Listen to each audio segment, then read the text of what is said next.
السلام علیکم ورحمۃ اللہ وبرکاتہ ان الحمد للہ نحمدہ ونصلی علی رسولہ الکریم اما بعد اعوذ باللہ من الشیطان الرجیم بسم اللہ الرحمن الرحیم۔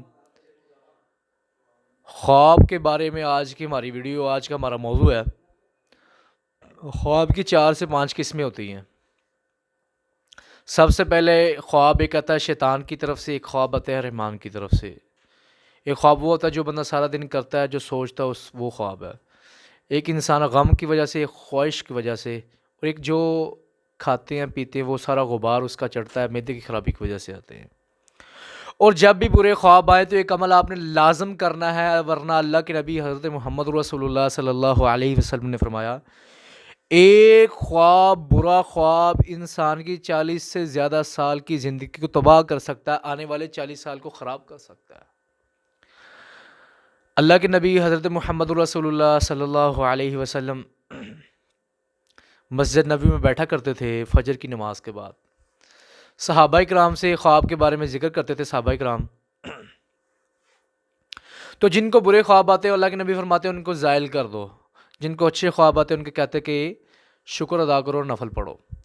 اب خواب کو زائل کیسے کرنا؟ بہت سے لوگ ایسے جو خواب کو زائل ہی نہیں کرتے، پھر آنے والے وقت میں وہ خواب ان کو نقصان پہنچاتی، پریشان بنتی ہے، بہت زیادہ پریشانی بنتی ہے اس معاملے پہ۔ ہمارے پاس بہت سے ایسے مریض آتے کہتے ہیں مجھے آج سے 10 سال پہلے خواب آیا تھا کہ مجھے فالج کا اٹیک ہو گئی، ایسی خواب آئی ہے، تو وہ ایسی خواب کو زائل نہیں کیا گیا تو پھر وہ مسئلہ خراب ہو جاتا ہے۔ بہت سی بہنوں کو ایسے خواب آتے ہیں کہ جو گھر اجڑنے والی ہے، ایسے کوئی خواب ہے جس کی تعبیر ایسی بن جاتی ہے گھر اجڑنے والی، تو اس کو زائل نہیں کیا تو اس کا نقصان انہیں بعد میں پہنچتا ہے۔ تو خواب کے بارے میں سب سے بڑی بات یہ ہے کہ خواب ہمیشہ اس سے تعبیر نکالنی چاہیے جو آپ کے حق میں بہتر ہے، جس کو اس بات کا پتہ ہے خواب کی تعبیر نکالنے کا۔ یہ روحانی معالج کے اندر سب سے مشکل کام ہے جو خواب کی تعبیر نکالنا، یہ زندگی میں بات یاد رکھ لیں۔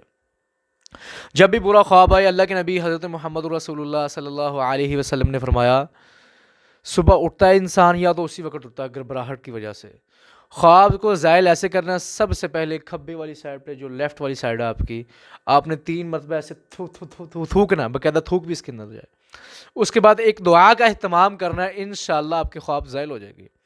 اعوذ باللہ من شر شیطانی و شرہا، اللہ مجھے شیطان کے شر سے، اس کے خواب کے شر سے بچا لے، اس کے وسوسے سے بچا لے، اللہ تو مجھے اپنی حفاظت میں کر لے۔